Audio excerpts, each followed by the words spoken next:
Assalamualaikum warahmatullahi wabarakatuh. Waalaikumsalam warahmatullahi wabarakatuh.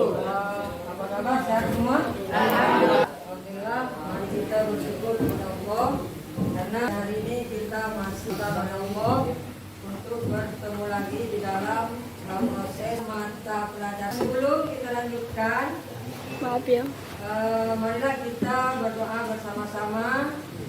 Di mana doa ini dipimpin oleh ketua kelas. Coba sini. Ya Allah, mulai.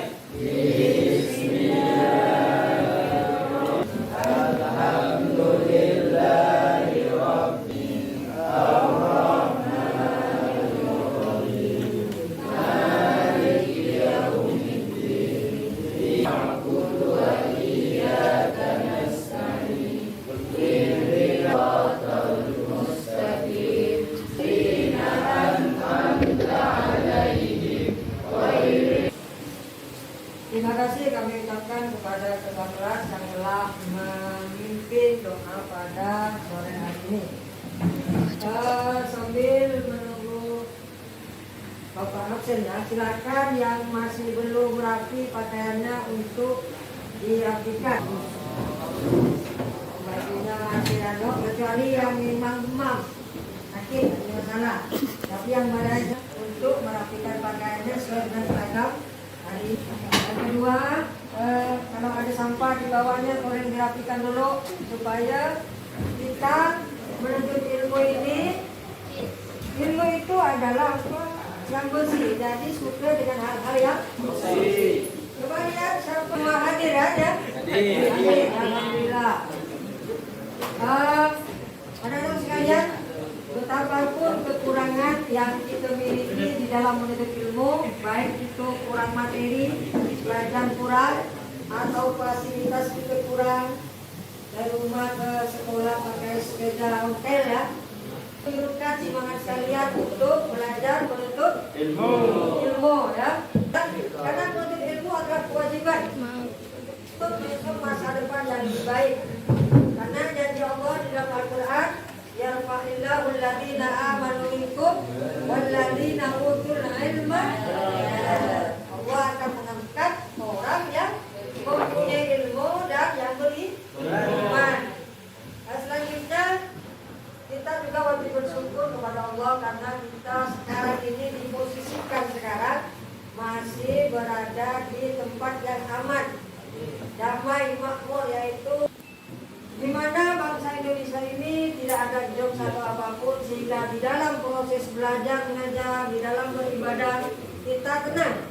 Coba kita bayangkan di Palestina, tentunya kita tidak bisa belajar seperti ini.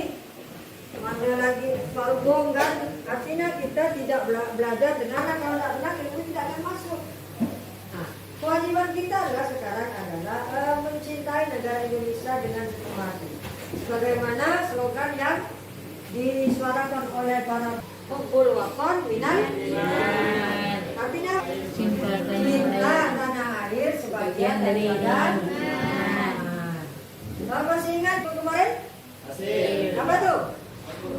Yaitu Al-Quran dan Wahyu. Sekarang pertanyaan Bapak, apa arti Al-Quran secara bahasa atau etimologi? Bacaan. Al-Quran secara bahasa itu adalah bacaan. Objek bacaan yang kita baca. Nah, itu ya. Sekarang kita sampai kepada Al-Quran, kedudukan dan fungsi Al-Quran. Coba apa yang dimaksud dengan kedudukan dan fungsi Al-Quran? Apa yang tahu? Yang dimaksud dengan fungsi Al-Quran adalah kegunaan Al-Quran itu sendiri. Yang dimaksud dengan fungsi Al-Quran adalah kegunaan Al-Quran itu. Itu yang dimaksud yang akan kita pelajari sekarang. Ya. Jadi apa saja fungsi Al-Quran itu? Ya.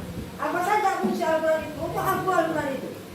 Pertama adalah Al-Quran sebagai sumber ajaran Islam. Sumber ajaran Islam.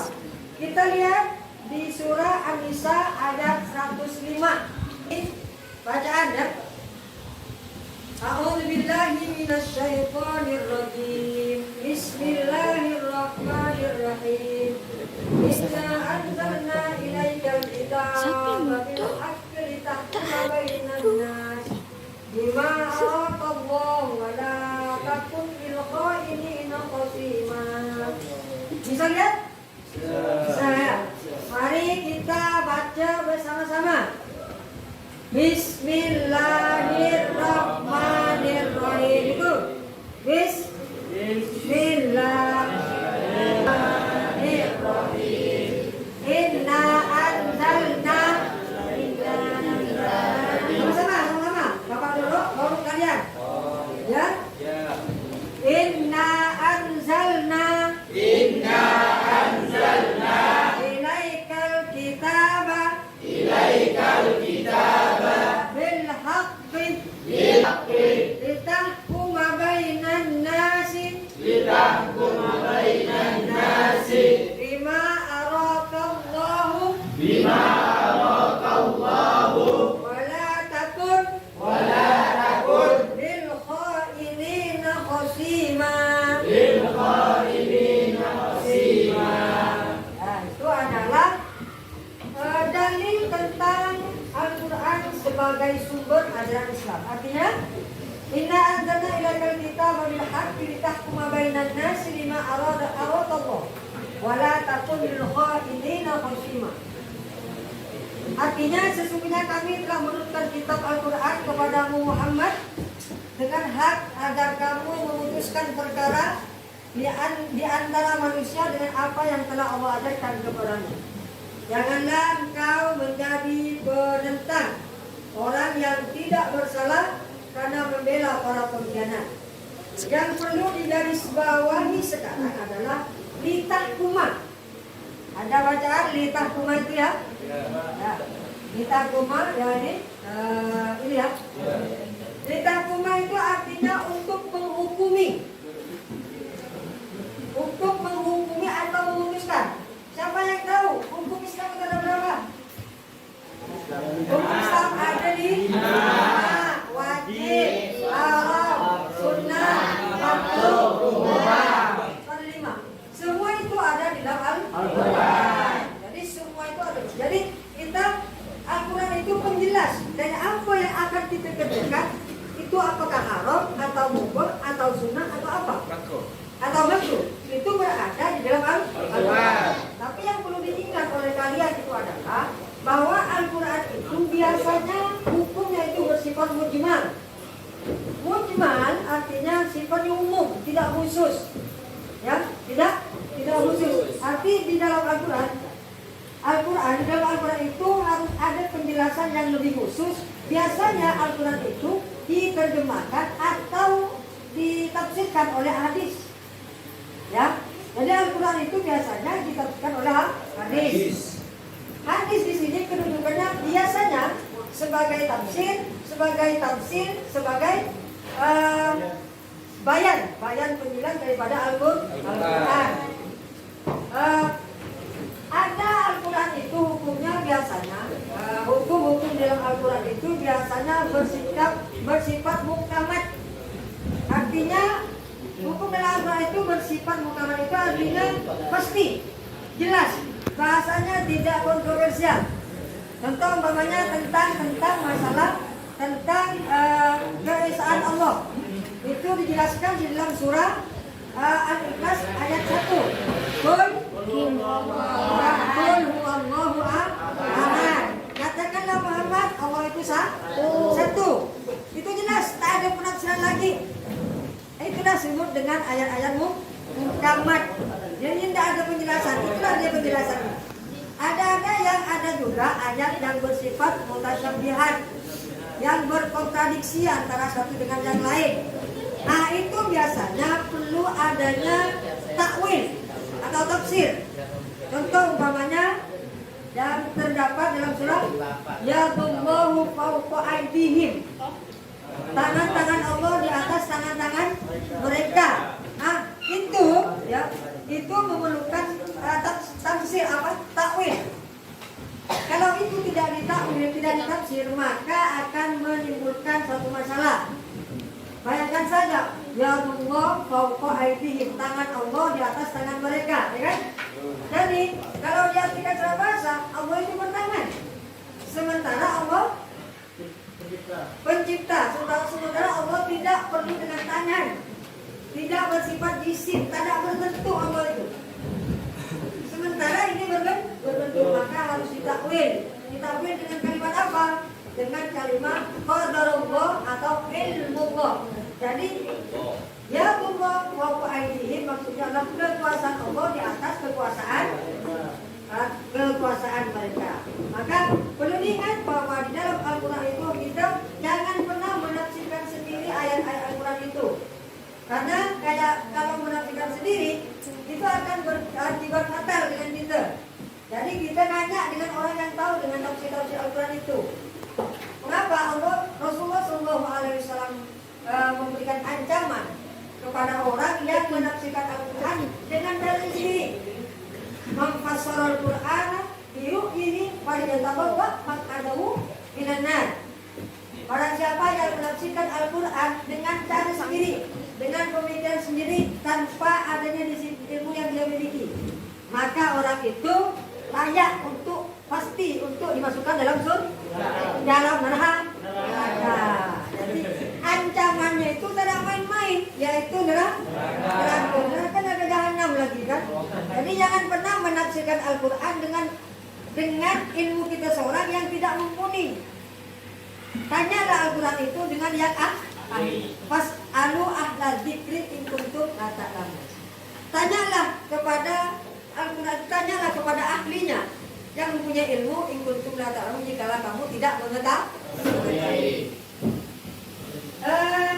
Ayat kedua, ya ayyuhalladzina amanu atiiullaha wa atiiur rasul wa ulil amri minkum fa in tanaza'tum fi syai'in farudduhu ila Allah wa rasuli in kuntum tu'minuna billahi wal yawmil akhir dzalika khairu wa ahsanu ta'wila.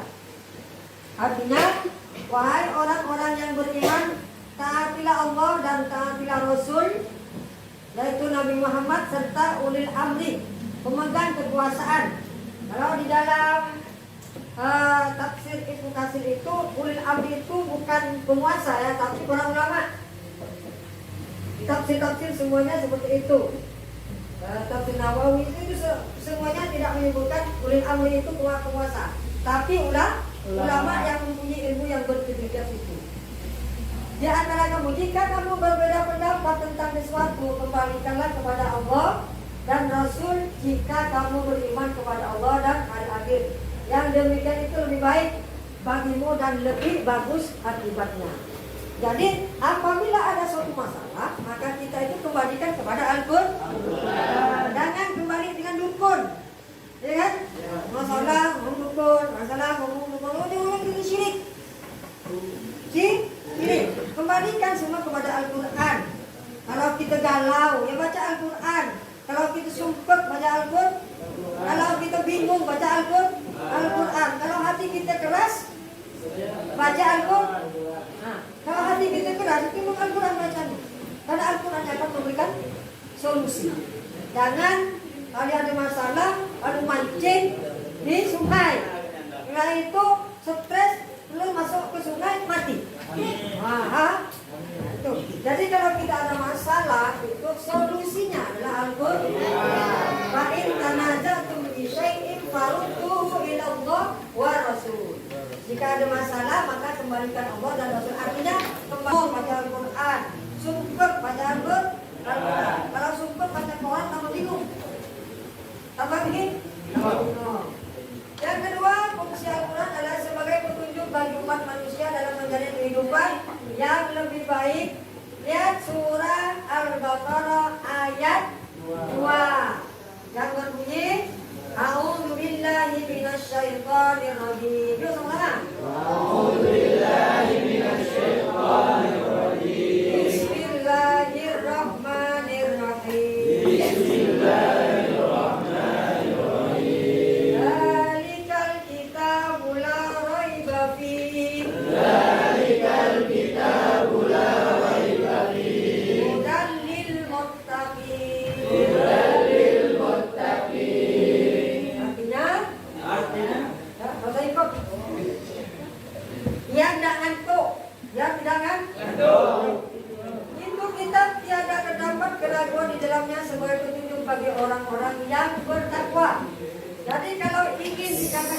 manusia yang bertakwa, ikutilah petunjuk-petunjuk jaminan orang yang bertakwa itu di akhirat adalah masuk surga.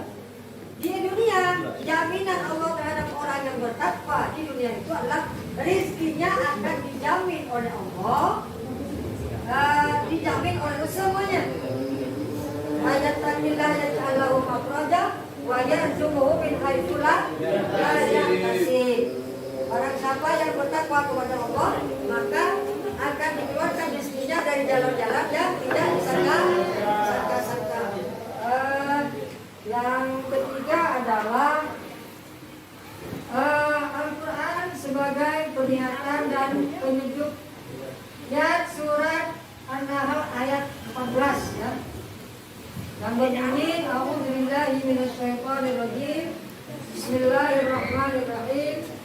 Bil bayyinati waz zubur wa anzalna ilaika dzikra litubayyana lin-nasi ma nuzila ilaihim wa la'allahum yatafakkarun. Dan artinya mereka kami utus dengan membawa keterangan mukjizat dan kitab-kitab, dan kami turunkan Al-Dzikru Al-Quran maksudnya kepadamu Muhammad agar engkau menerangkan kepada manusia apa yang telah diturunkan kepada mereka dan agar mereka mengikutinya. Jadi Al-Quran di sini kedudukannya sebagai Al-Dzikru. Apa Al-Dzikru? Pengingat. Yang lupa menjadi ingat, ya, yang lupa menjadi ingat bahwa yang tidak sholat neraka, yang tidak puasa neraka karena itu wajib, itu menjadi peringatan bagi kita supaya kita melaksanakan apa yang diperintah oleh Allah dan menjauhkan apa yang dilarang. Itu tujuannya untuk menjelaskan. Al-Quran itu menjelaskan apa akibat daripada orang yang tidak melaksanakan perintah Allah dan melaksanakan hal-hal yang dilarang oleh Allah. Itu adalah sebagai ditubayyina wa dzikra, itu untuk penjelasan dan peringatan. Itu Al-Quran adalah pertama sebagai apa? Sebagai sumber ajaran, sebagai petunjuk bagi umat manusia dalam menjalani kehidupan yang lebih baik. Yang ketiga adalah sebagai peringatan dan petunjuk. An-Nahl ayat 44. Sampai di sini penjelasan Bapak. Mungkin ada yang mau ditanyakan? Ya. Ada yang mau ditanyakan? Yang tanya, siapa yang akan bertanya? Silakan, kelompok 1, 2, sampai 3. Ya. Ya, silakan, Andre.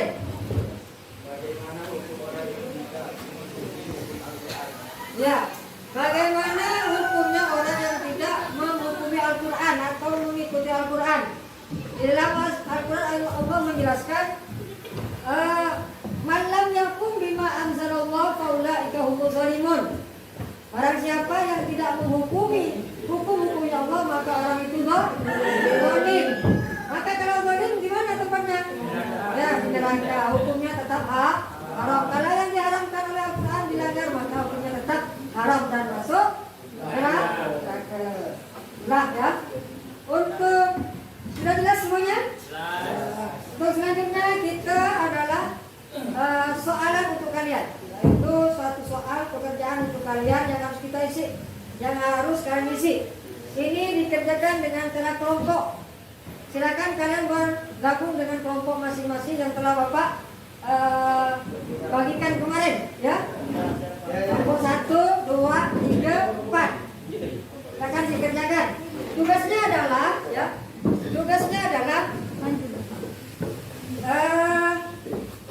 kalian mencari fungsi-fungsi Al-Quran yang selain dari Bapak sebutkan tadi dan ditunjukkan dengan NKPD yang Bapak bagikan. Ya, satu kelompok. Nah, satu kelompok itu dibaca semua nanti. Potong. Tahu? Dibagikan ya. Satu kelompok, satu. Ya. Nah.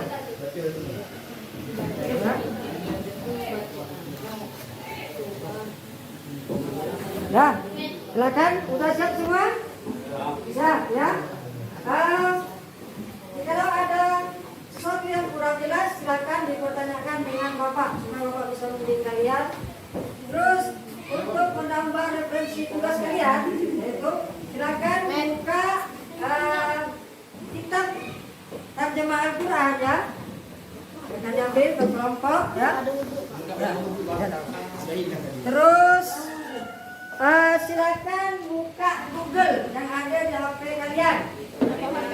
Ya, akan buka Google yang ada di HP kalian untuk menambah referensi kalian. Silakan buka. Mulai dari sekarang, waktunya 35 menit. Silakan mulai.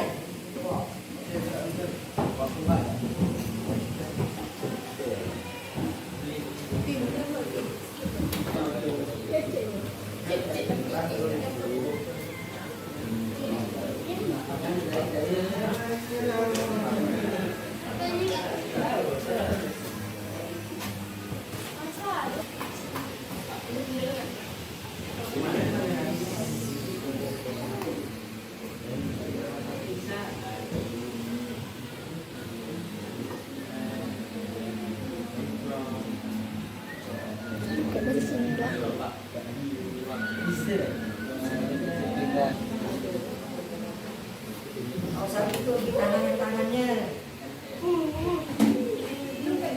Nanti presentasi ya, enggak. Nanti kita dalam sekarang tiba kita saatnya untuk mempresentasikan hasil kerja kelompok kalian masing-masing. Silakan kelompok pertama untuk mempresentasikan hasil atau kerja kelompok kalian. Silakan yang mewakili. Manajemen. Bismillahirrahmanirrahim. Assalamualaikum warahmatullahi wabarakatuh. Waalaikumsalam warahmatullahi wabarakatuh. Baiklah, berdirinya saya di sini, saya ingin mewakili kelompok 1 yang akan menjelaskan tentang fungsi diturunkannya Al-Quran. Fungsi yang pertama sebagai peringatan atau pengingat bagi umat Islam, yang mana diterangkan oleh Quran surah Al-An'am ayat 9, yang artinya, katakanlah Muhammad, siapakah yang lebih kuat kesaksiannya? Katakanlah, Allah tidak menjadi saksi antara aku dan kamu. Al-Quran diwahyukan kepadaku agar dengan itu aku memberikan peringatan kepadamu dan kepada orang yang sampai Al-Quran kepadanya. Dapatkah kamu benar-benar bersaksi bahwa tiada Tuhan lain bersama Allah? Katakanlah, aku tidak dapat bersaksi. Katakanlah, sesungguhnya hanya Dia Tuhan yang Maha Esa, dan aku berlepas diri dari apa yang kamu persekutukan dengan Allah. Yang kedua, Al-Quran sebagai pedoman, petunjuk dan rahmat bagi manusia. Tujuannya diturunkannya Al-Quran ditentukan juga agar manusia menjadi sebagai pedoman, petunjuk dan rahmat. Hal ini dikabarkan dalam surah Al-Jasiyah ayat 20. Bismillahirrahmanirrahim. Hadza basairu lin-nasi wa hudaw wa rahmatun liqaumin yuqinun. Artinya, Al-Quran ini adalah pedoman bagi manusia, petunjuk dan rahmat bagi kaum yang meyakini. Yang ketiga, pelajaran dan penerangan. Al-Quran juga menjadi kitab yang diturunkan kepada Nabi Muhammad SAW sebagai kitab untuk memberi penerangan bagi manusia. Berikut bunyi dalil surah Yasin ayat 69. Wa ma 'alamnahu syi'ra wa ma yanbaghi lahu in huwa illa dzikrun wa Qur'anun mubin. Shadaqallahul 'adzim. Artinya, dan kami telah mengajarkan syair kepadanya Muhammad, dan bersyair itu tidaklah pantas baginya. Al-Quran itu tidak lain hanyalah pelajaran dan kitab yang jelas. Baiklah, hanya ini yang dapat saya sampaikan. Mohon maaf atas segala kesalahan. Sekian dari saya. Wassalamualaikum warahmatullahi wabarakatuh. Waalaikumsalam warahmatullahi wabarakatuh.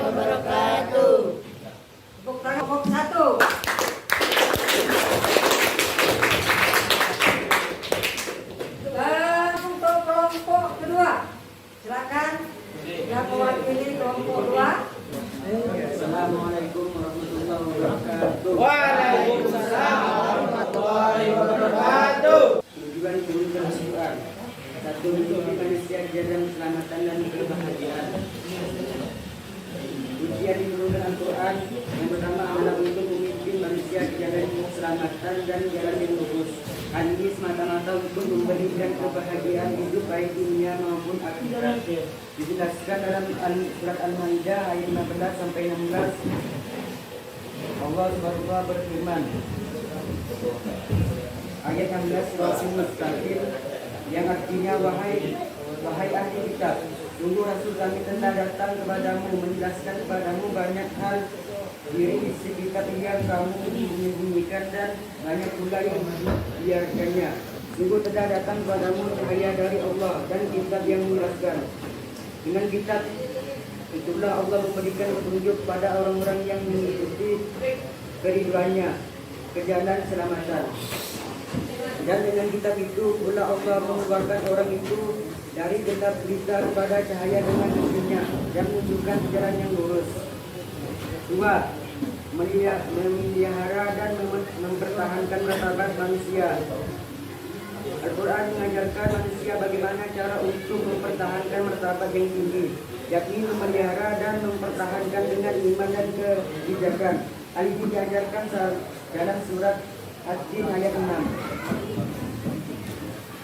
Yang artinya kecuali orang-orang yang beriman dan mengajarkan kebijakan, maka mereka akan mendapatkan pahala yang tidak ada putusnya. Peringatan dan pengingat bagi umat manusia selanjutnya diterangkan dalam surat Al-An'am ayat 19 yang menyebutkan Al-Quran diturunkan sebagai peringatan dan pengingat bagi manusia. Allah SWT berfirman yang artinya, katakanlah Muhammad, siapakah yang lebih kuat kesaksiannya? Katakanlah Allah, dia menjadi saksi antara aku dan kamu. Al-Quran ini diwahyukan kepada agar dengan itu akan memberi peringatan kepadamu dan kepada orang yang sampai Al-Quran kepadanya. Dapat kamu benar-benar bersaksi bahwa ada Tuhan lain bersama Allah. Katakanlah aku tidak dapat bersaksi. Katakanlah sesungguhnya hanya dialah Tuhan yang Maha Esa, dan aku berlepas diri dari apa yang kamu persekutukan dengan Allah. Sekian dari saya, Assalamualaikum warahmatullahi wabarakatuh.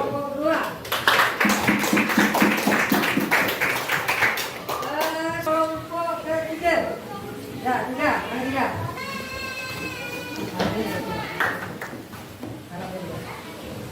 Bismillahirrahmanirrahim. Assalamualaikum warahmatullahi wabarakatuh. Waalaikumsalam warahmatullahi wabarakatuh. Baiklah, di sini saya mewakili kelompok 3 ingin menjelaskan tentang fungsi-fungsi Al-Quran. Yang pertama ialah Al-Quran sebagai pedoman, petunjuk dan rahmat bagi manusia. Tujuan diturunkannya Al-Quran tentunya juga agar manusia menjadikannya sebagai pedoman, petunjuk dan rahmat. Hal ini dikabarkan dalam surah Al-Jasiyah ayat 20 yang berbunyi, A'udzu billahi minasyaitonir rajim. Bismillahirrahmanirrahim. Hadza basairun lin-nasi wa hudan wa rahmatun liqaumin yuqinun. Yang artinya, Al-Quran ini adalah pedoman bagi manusia, petunjuk dan rahmat bagi kaum yang meyakini. Yang kedua, fungsi Al-Quran ialah pelajaran dan penerangan. Al-Quran juga menjadi kitab yang diturunkan kepada Nabi Muhammad SAW sebagai kitab untuk memberi penerangan bagi manusia. Berikut bunyi dalil surat Yasin ayat 69. Bismillahirrahmanirrahim. Wa ma 'allamnahu asy-syi'ra wa ma yanbaghi lahu in huwa illa dzikrun wa Qur'anun mubin. Artinya, dan kami tidak mengajarkan syair kepadanya Muhammad, dan bersyair itu tidaklah pantas baginya. Al-Quran itu tidak lain hanyalah pelajaran kitab yang jelas. Mungkin ini yang dapat saya sampaikan. Kurang dan lebihnya saya mohon maaf. Assalamualaikum warahmatullahi wabarakatuh. Waalaikumsalam warahmatullahi wabarakatuh. Terima kasih kami ucapkan kepada kelompok 3. Tepuk tangan untuk kelompok 3. Oke, untuk selanjutnya silakan kelompok 4, kelompok yang terakhir ya.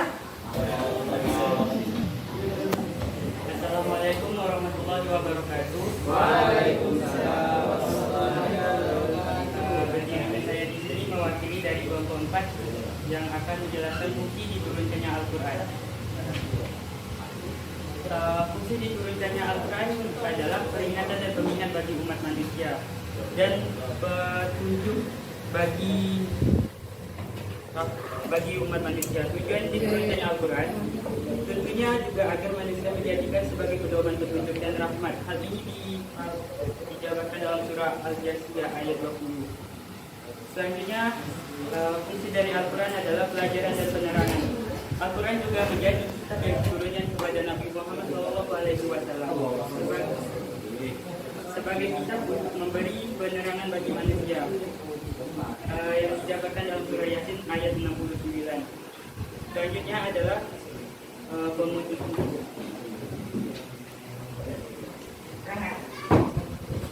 Al-Quran juga diturunkan sebagai pemutus hukum dan pengangkat perselisihan serta pembeda antara yang hak dan yang batil. Allah dijabarkan dalam surah An-Nahl ayat 64. Yang dari saya, terima kasih. Assalamualaikum warahmatullahi wabarakatuh. Waalaikumsalam warahmatullahi wabarakatuh. Begitulah hasil kerja kelompok kalian ya, dari berbagai macam dinamika dan sumber belajar yang kalian pelajari, yang kalian pakai, itulah hasil kelompok kerja kalian ya. Sekarang siapa yang bisa menyimpulkan tentang fungsi dan kedudukan Al-Quran? Siapa yang bisa menyimpulkan? Kan? Yang bisa menyimpulkan? Jadi, ya silakan. Kesimpulan dari diturunkannya Al-Quran adalah semata-mata bentuk kasih sayang Allah Subhanahu wa Ta'ala kepada makhluk ciptaannya.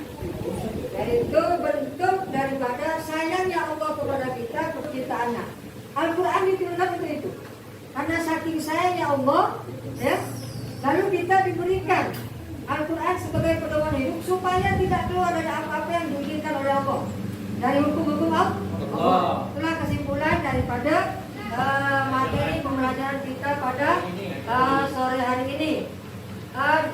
Untuk kalian, jangan lupa di rumah silakan baca Al-Quran, karena Al-Quran adalah sebagai syafaat nanti di akhirat. Sebagaimana Rasulullah SAW bersabda, "Iqra'ul Quran fa innahu ya'ti yaumal qiyamati syafi'an li ashabi." Bacalah Al-Quran karena Al-Quran itu sebagai apa? Sebagai pemberi syafaat pada orang yang membacanya. Jadi banyak-banyak baca Al-Quran. Untuk minggu depan kita akan mempelajari tentang pokok-pokok isi Al-Quran. Silakan kalian baca buku di rumah, buku LKS-nya, terus buka Google supaya memperkaya ilmu kalian. Ya, nanti kita presentasikan di ruangan ini minggu depan ya. Semoga bisa bermanfaat. Sebelum kita akhiri, mari kita berdoa bersama-sama yang akan dipimpin oleh ketua kelas. Silakan. Saya berdoa mulai.